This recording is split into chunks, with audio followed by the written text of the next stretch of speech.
तो हेलो बच्चों, good morning. आज हम जैसा कि हम कल बोले थे कि जल संसाधन का हम नेक्स्ट डे क्लास लेके आएंगे, किसका, क्वेश्चन आंसर का। तो आज हम लोग क्वेश्चन आंसर करेंगे, है ना। और देखेंगे कि इसका ऑब्जेक्टिव में क्या क्या पूछ रहा है और इसका सब्जेक्टिव में क्या क्या पूछा है ना। लघु उत्तरीय तक हम लोग क्वेश्चन करेंगे। तो देखते हैं कि क्या बोल रहा है पहला क्वेश्चन ऑब्जेक्टिव में। आपका जो पहला क्वेश्चन है, बृहद क्षेत्र में जल की उपस्थिति के कारण ही पृथ्वी को कहते हैं। बोल रहा है कि बड़ा क्षेत्र में जल की उपस्थिति जो है उसके कारण पृथ्वी को क्या बोलते हैं। तो क्या बोलते हैं, तो आपका जो बुक में ऑप्शन है उसमें से आपका सही होगा वो होगा नीला ग्रह। क्या होगा, नीला ग्रह। क्या होगा, नीला ग्रह। क्योंकि हम बताए थे कि पृथ्वी पे बहुत सारा जल की अधिकता होने के कारण इसको बोलते हैं नीला ग्रह। कौन सा ग्रह बोलते हैं, नीला ग्रह बोलते हैं। ठीक है ना। दूसरा क्वेश्चन है कुल जल का कितना प्रतिशत भाग महासागरों में निहित है।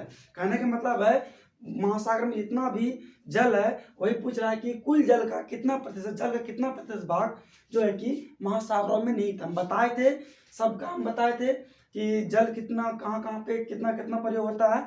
हिमालय में कितना है, महासागरों में कितना है ना, और पीने योग्य जल कितना है। तो कितना होगा, तो इसका हो जाएगा आपका 96.5 मतलब 96.5% जल है महासागरों में निहित है। कितना, 96.5% जल महासागरों में निहित है। नेक्स्ट आपका कि देश के बांधों को किसने भारत का मंदिर कहा था, है ना। देश के बांधों को जो परियोजना था उसको किसने कहा था कि भारत का वो मंदिर है। किसने कहा था, तो वो कहा था आपका पंडित नेहरू ने। इसका पूरा नाम होगा पंडित जवाहरलाल नेहरू, है ना। तो पंडित नेहरू ने।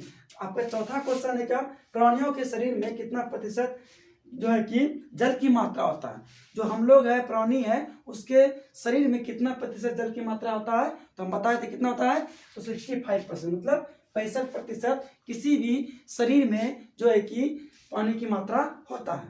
ठीक। आगे अगला आपका कि बिहार में अति जल दोहन से किस तत्व का संकेंद्रण बढ़ा है। बिहार में जल का बहुत ज्यादा यूज करने से, बहुत ज्यादा बर्बादी करने से किस चीज का संकेंद्रण बढ़ा है, तो वो आपका फ्लोराइड का। किसका बढ़ा है, फ्लोराइड का। जो क्वेश्चन है लघु उत्तरीय में, वो पहला क्वेश्चन है बहुउद्देशीय परियोजना से आप क्या समझते हैं। हम बताए थे बहुउद्देशीय परियोजना क्या होता है ना। अब इसको लिखेंगे कैसे, अगर क्वेश्चन पूछेगा तो देखिए इस तरह लिखना है। नदियों के बेसिनों में बांध बनाकर इसमें एकत्रित कर जल का प्रयोग विद्युत उत्पादन, सिंचाई, औद्योगिक उपयोग, जलापूर्ति, बाढ़ नियंत्रण, मनोरंजन, मछली पालन इत्यादि हेतु करना ही बहुउद्देशीय परियोजना कहलाता है। एक परियोजना का बहुत सारा चीजों में उपयोग करना ही क्या कहलाता है, बहुउद्देशीय परियोजना। ठीक है ना। अगला आपका क्वेश्चन क्या है, अगला क्वेश्चन आपका है जल संसाधन के क्या उपयोग है। मतलब जल संसाधन के उपयोग क्या है, मतलब एक जल संसाधन का उपयोग हम लोग किस किस चीज में करते हैं वो पूछा गया है ना। तो देखिए कैसे लिखना है इसको। तो यह है कि जल का उपयोग पानी पीने, है ना, खाना बनाने, नहाने, उद्योग, कृषि इत्यादि कामों में करते हैं। इसे ही जल संसाधन कहते हैं, है ना।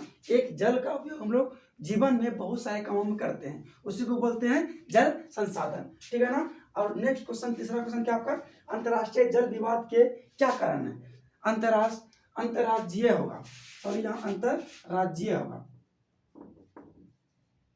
अंतर्राज्यीय मतलब कि एक राज्य दूसरे राज्य से जल के कारण क्यों जो झगड़ा करते हैं, मारपीट करते हैं, वो पूछा गया है। उसका होगा कि हमारे देश के अधिकांश नदियां एक से अधिक राज्यों से होकर गुजरती है। हम बताए थे कि एक राज्य से दूसरे राज्य से टच करके नदी बहती है ना, गुजरती है। प्रत्येक राज्य अपने सीमा क्षेत्र में प्रवाहित होने वाली नदियों के जल का जो है ना अधिकाधिक मतलब अधिक से अधिक मात्रा में यूज करना चाहता है उस जल का, है ना, तो करना चाहता है, इसलिए अंतर्राज्यीय जल विवाद हो जाता है। ठीक है ना। तो अंतर्राज्यीय जल विवाद भी आप लोग को समझ में आ गया। अगला जो क्वेश्चन मेरे पास है वो है कि जल संकट क्या है। जल संकट क्या है, अब देखिए इसको कैसे लिखना है। पेयजल तथा घरेलू उपयोग जैसे मानव के जरूरी उपयोग हेतु जल की अनुपलब्धता ही जल संकट है। मतलब कि एक मानव को जल का जितना आवश्यकता होता है उससे अगर इसको कम जल मिल रहा है तो समझ लीजिए कि वो जल संकट हो रही है ना। तो जल संकट समझ में आ गया। नेक्स्ट क्वेश्चन आपका 5 नंबर की, भारत की नदियों के प्रदूषण के कारणों का वर्णन करें। भारत में जो नदियों में प्रदूषित हो रहा है नदी जल, उसका कारण क्या क्या है वो देखना है। ये 5 नंबर का क्वेश्चन पूछा गया है ना। और इसके पहले जल संकट भी बहुत बार पूछा गया है, तो आप लोग ध्यान से ये दोनों क्वेश्चन को VVI कर लोगे। VVI मतलब वेरी वेरी इंपॉर्टेंट ये दोनों क्वेश्चन है आपका, है ना। ये दोनों क्वेश्चन बहुत इंपॉर्टेंट है, मतलब बोर्ड टाइप क्वेश्चन है, बोर्ड में पूछा गया क्वेश्चन है ना। तो अब देखते हैं कि भारत के नदियों के प्रदूषण के कारणों का वर्णन करना है ना, कि क्या क्या कारण है उसके जिसके कारण की नदियों का जो है ना प्रदूषण हो रहा है, नदियों में प्रदूषण फैल रहा है ना। तो देखिए, तो इसमें से भारत के नदियों के प्रदूषण के कारण निम्न है ना। इसमें जो पहला कारण होगा आपका, वो होगा औद्योगिक अपशिष्ट पदार्थों को नदियों में प्रवाहित होने से। अब देखिए, उद्योग बहुत बड़ा होता है, उसका जो कचरा वगैरह निकलता है या फिर उससे जो वेस्ट पदार्थ निकलता है बहुत ही खतरनाक होता है। वो नदी में बहाने से क्या होता है, जल उसका प्रदूषित हो जाता है ना। पहला पॉइंट होगा। दूसरा पॉइंट आपका क्या, कृषि क्षेत्र में अनुचित गतिविधियों का प्रयोग करने से, है ना। कृषि क्षेत्र में अब हम लोग क्या करते हैं आजकल कि जल्द ज़्यादा ज़्यादा फसल उपजाने के लिए बहुत ही अलग अलग प्रकार का खादों सबका यूज करते हैं, है ना। तीसरा क्वेश्चन आपका, कि नदी में सब बहाना, कचरा फेंकना इत्यादि। क्या बोल रहा है कि नदियों में सब बहाना, कचरा फेंकना इत्यादि। हम लोग नदी में आजकल क्या करते हैं ना, कि कोई मरता उरता है ना तो उसको जल में बाहर नदी में फेंक देते हैं, है ना, अंतिम संस्कार के रूप में।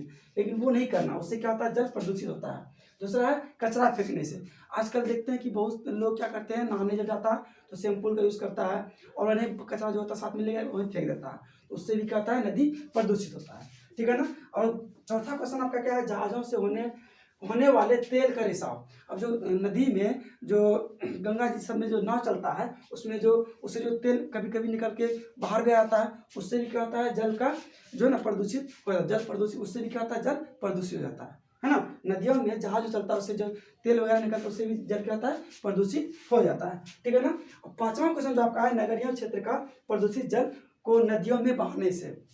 देखे होंगे जैसे कि हमारे कहलगांव में जो NTPC का जो है ना जितना भी खराब जल होता है सब गंगा जी में बह जाता है। गंगा जी एक नदी है, उसमें बह जाता है, उससे भी क्या होता है कि जल प्रदूषित हो जाता है। तो इतना जो है ना इसका कारण, नदियों को प्रदूषित करने के कारण जो 5 गो है, ये 5 नंबर में पूछा जाता है और ये कभी कभी 2 नंबर में ही पूछा जाता है। तो इसको आप लोग दोनों को क्वेश्चन को बहुत ही अच्छे तरीका से याद करना है, ठीक है ना। तो आशा है कि आप लोग को ये पूरा क्वेश्चन आंसर समझ में आ गया होगा, है ना।